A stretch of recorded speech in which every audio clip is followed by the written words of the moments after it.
खरं तर अध्यक्ष साहेब या गटामध्ये आत्ता मी तुम्हाला मगाशी गाडीत सांगितलं की आजही भाऊंनी कमीत कमी 1.5 कोटी कामाची यादी आज लास्ट आचारसंहितेला नंतर आज टाकली फक्त कुकुडवाड गटाची. गेल्या 1 महिन्यामध्ये या गटामध्ये कमीत कमी आदरणीय भाऊंनी 10 कोटीची कामं या ठिकाणी दिलेत गेल्या 1 महिन्यात. आणि भाऊ आमदार आणि मंत्री झाल्यापासून या गटामध्ये मी चॅलेंज देऊन सांगतो अध्यक्ष साहेब, कोणाच्यात दम असेल त्याला मला हे पुढं 100 कोटीची कामं 1 वर्षात दिलीत पाण्याच्या योजना सोडून. आणि त्याला मी साक्षीदार आहे, कुठल्या गावात काय काम दिले ते मला माहिती आहे. असली गोष्टी खूप येते लोक भाऊवर काय एकेरी बोलतो तो, त्याच्यात दम आहे ना तर ये म्हणा पुढं चल बघू कुणाच्यात किती दम आहे ते एकेरी बोलतो. अरे तू कुठला चापशा, अरे खाली फलटणला जातो आणि रामराजेत चाप असतो, सातारला जातो शिवेंद्र बाबाकडे जातो आणि आता वायला गेला. तू वायला गेल्यामुळे भाऊंनी तुझा वायचा बी कार्यक्रम केला. तू जिथं जाशील ना तिथं चापशात तुझा कार्यक्रम झाल्याशिवाय राहणार नाही हे आज मी तुम्हाला सांगतो. बरेच दिवस झाले ते चाललंय नाटक. विधानसभेला हा चापशा कुठल्या पार्टीत होता? ह्याला बाप कळना आहे कळना कोण कुठला आहे काय कळत नाही. रोज एक पार्टी बदलतो. भाव म्हणतात लुब्रिकेंट आहे ना, तर खराच लुब्रिकेंट आहे तो. एकदा काँग्रेस, एकदा भाजप, एकदा शिवसेना, एकदा राष्ट्रवादी, एकदा पवार गट आणि आता काय आहे माहित नाही मला. मी तुम्हाला खात्रीने सांगतो की गेल्या दिवाळीच्या निमित्तानं त्याने शुभेच्छा दिल्या होत्या आणि म्हणला होता आम्ही 18 लोकांचं आमचं कुटुंब आहे आणि आमचा 18 लोकांचा आत्मा एक आहे. आता त्याच्यात दम होता तर आत्मा एक होता तर तू कशाला भाजपचे चिन्ह उभं राहिला? त्याचा स्वतःचा भाऊ सातारमध्ये जातो भाजपचे चिन्ह उभं राहतो, तिथं नगरसेवक होतो. भाजपचं नाव घ्यायला काय तुमचं होतंय का? मग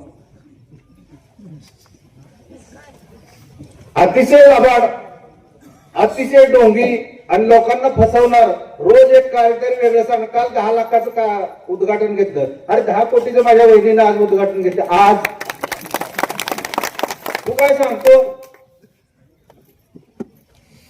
तुम्हाला एक सांगतो, जो माणूस भाऊंच्या बोलला ना त्याला आम्ही सोडणार नाही. कुठलीही किंमत मोजायला लागू द्या. तो काय बोलतो भावावर एकेरी? अरे आम्ही आहे का अजून समोर त्याला? तुझ्यात दम आहे ना, तू कशाला पळतोस दुसरीकडे? तूच लढ ना, तुझ्यात दम आहे तर कशाला पुतण्याला पुढे करतो उभा? मी तुम्हाला आज सांगतो की तो इतका लबाड आहे ना की आज म्हणणार मी टेंबूचं पाणी आणलं अध्यक्ष, उद्या म्हणणार मी ही आणलं, खासदाराचं नाव लावलं, आमदाराचं नाव लावलं. काही नाही हे करत. ते दुसऱ्याचं फक्त वाजवायचं, टमकं वाजवायचं काम त्याच्याकडे आहे, दुसरं काय नाही. पिपाने तर जाऊ द्या, पण असे बरेच त्यानं हे केलेलं आहे. बँकेत लावतो, कुर्ला नागरिक लावतो, आमच्यात लावतो. आता तुझ्या बापाच्या गिऱ्हाईक लावतो. म्हणजे बँक ही सर्वसामान्य शेतकऱ्याची आहे. सर्वसामान्य शेतकरी त्या बँकेचा सभासद आहे. अरे तू लय बोललाय आमच्या बोलला ना कोरोनाच्या काळात भावावर बोलला.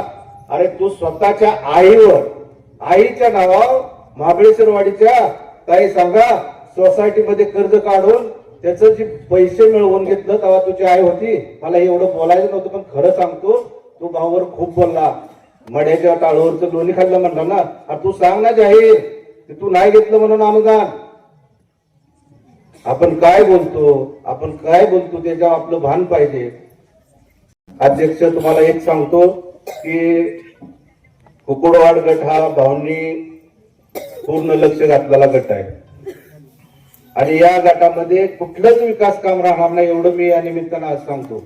जोपर्यंत भाऊ या राज्याचे मंत्री आहेत आणि भाऊने फिक्स ठरवलेलं आहे की दर वर्षी या तालुक्याला 500 कोटी निधी हा फक्त रस्त्यासाठी द्यायचा आहे. कशासाठी? अरे कुठे 10 लाखाचं घेऊन आले 500 कोटी किती?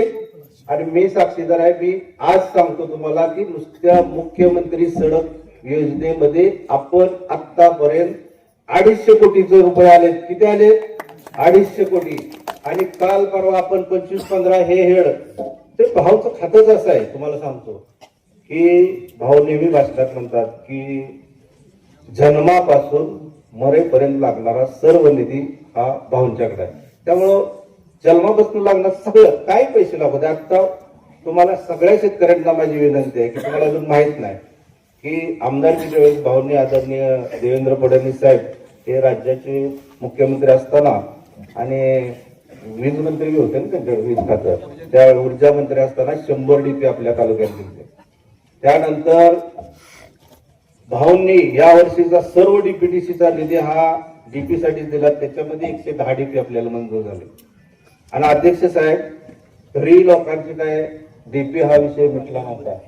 पण बघा नशीब आपलं चांगलं. हनुमानाच्या साक्षीने सांगतो की सांगतो की भाऊंनी आज आणि ह्या 10 दिवसात कमीत कमी 70 DP ला मंजुरी दिली. 25-15 कधी हेड माहित नव्हतं कोणाला, कधी. मी आज खात्री सांगतो, ज्या गावाला डीपी पाहिजे ना त्या गावाने यायचं, गावठी म्हणायचं मला डीपी पाहिजे, त्या मिनिटाला तुम्हाला ते डीपी देणार. एवढं मी खात्री सांगतो. काही काळजी करू नका तुम्ही, कुठलाही निधी मागा. मला बी शंका वाटत होती, मी डीपी म्हणले की मी थोडस माघार घ्यायचं व्हायला, ती बसणार नाही, मी खोटं बोलत नाही. मी खरंच माझं हनुमाना शपथ सांगतो की मी खोटं नाही बोलत. राजकारणात काय व्हायचं ते होत. एखादा नाराज झाला चालेल, पण मी खोटं नाही बोलत. पण भाऊंनी मला सांगितलं आपल्याला 25-15 डीपी द्यायला येते. आणि 70 DP ह्या 5 ते 6 दिवसात दिले. त्यामध्ये अध्यक्ष साहेब कुकुडवाड गटाचे 12-13 DP आहेत आत्ता ते येणार. तेव्हा विकासाची चिंता सोडा तुम्ही. उमेदवार कोण आहे हा विषय सोडा. उमेदवार हा भारतीय जनता पार्टीचा, आदरणीय भाऊंचा आणि कमळ चिन्हाचा असेल. एवढंच मी या निमित्तानं तुम्हाला सांगतो. आजची गोष्टी भरपूर येतील, तुम्ही फक्त सावध राहा. त्याला काय ते लक्ष्मी काय म्हणता तुम्ही, लक्ष्मी पुत्र कसला पुत्र आहे म्हणला, असू दे त्याला कसला पुत्र आहे. आपलं भाव चिचून घेऊन आलेलं नाही तर, त्यामुळे तुम्ही काळजी करू नका. त्याच्यात काय दम असेल त्याला म्हणा कर. तुम्हाला मी आज सांगतो सगळ्यांनी, खरं कुकुडवाड गटात आम्हाला कोणाचा इंटरेस्ट नसतो. इथला सर्वसामान्य माणूस हा भावावर प्रेम करतो. आणि रात्रंदिवस साधी लोक या गावाचे पार्टी प्रमुख झाले अध्यक्ष साहेब, बरोबर ना. आणि या लोकांनी रोज आमच्याकडे असतात एवढ्या लांब 70 किलोमीटरवरून एवढ्या लांब येऊन, पण लोकांची भाऊ सेवा करतात. आणि या गटावर खरंच मनापासून भाऊंचं प्रेम आहे. त्यानंतर अध्यक्ष साहेब तो काय परवा म्हणला की आपल्या आजोबाने सांगितलं की रोपट आपल्या परड्यात लावायचं असतं आणि त्याचं फळी आपण काय. अरे तू काय आम्हाला काय मूर्ख समजतो का? तू कशाला जप मारा गेलता गोंदवली गटात रोपट लावायला? तुझा भाऊ कशाला गेला 7 रोपट लावायला? मग अरे आपण बोलतो, आपण काय करतो त्याच्या अगोदर आपला विचार कर की बाबा तू कुठं होता, तू कुठं काय बोलतो. तुझं गावची तळी वाजव तिकडे पितळी म्हणावं, नको इथं हे करायला आला सांगायला. जाऊ दे आज काय जास्त घेत नाही सचिन शेठ, तर त्याचं बघू आपण, तुम्ही टेन्शन घेऊ नका. आदरणीय वहिनी म्हणते आज काय झाले काय माहित नाही, तर मी नाही बोलत करत. पण मला आज तू माझं खूपच झालं.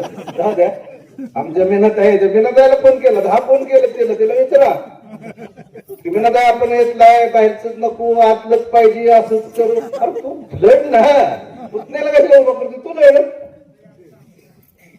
जाऊ दे काय असेल. मी तुम्हाला एकच सांगतो की अतिशय चांगला प्रशांत या गटाचा कार्यक्रम घेतला. इलेक्शन लागले, आचारसंहिता लागली. येणाऱ्या 5 तारखेला मतदान आहे. बऱ्याच लोकांचं या भागातलं कुलदैवत दैवत आणि हे आपले माया कठीण आहे आणि बरेच लोकांच्या यात्रेचा दिवसच 5 तारखेचा आहे. पण मी सगळ्यांना विनंती करतो की 3-4 तारखेला सगळ्यांनी जावा, यात्रा करा. देवी आपली नवसाची देवी आहे, सगळ्याला पावणारी देवी आहे. तुम्ही जावा. पण 5 तारखेला मतदानाला सगळ्यांनी हजर राहायचंय. सगळ्यांनी जागृत राहावा. पुढची पार्टी काय करत, गोड बोलल, फोन करल, फोनवर लय जोर आहे सध्या त्याचा, प्रत्येकाला फोन करतो. भास्कर शेठ कसं काय चालले, हो बबन दादा कसं काय. अरे ही काय रोज त्याचं फोन फोन फोन फक्त एवढंच आहे. एवढंच दिवस, किती दिवस अजून 5 तारखेपर्यंत. परत ते फोन नसतो काय नसतो, ते डायरेक्ट सातारा इकडं. जाऊ द्या. तर आपण सगळ्यांनी सावध राहा. आम्हाला प्रशांतजी आपण या ठिकाणी बोलवलं, आमचा हेतूची तसा सन्मान केला, त्याबद्दल मी तुमचं संयोजकाचं मनापासून आभार मानतो. आणि आम्हाला या ठिकाणी माझे 2 शब्द संपवतो. जय हिंद, जय महाराष्ट्र.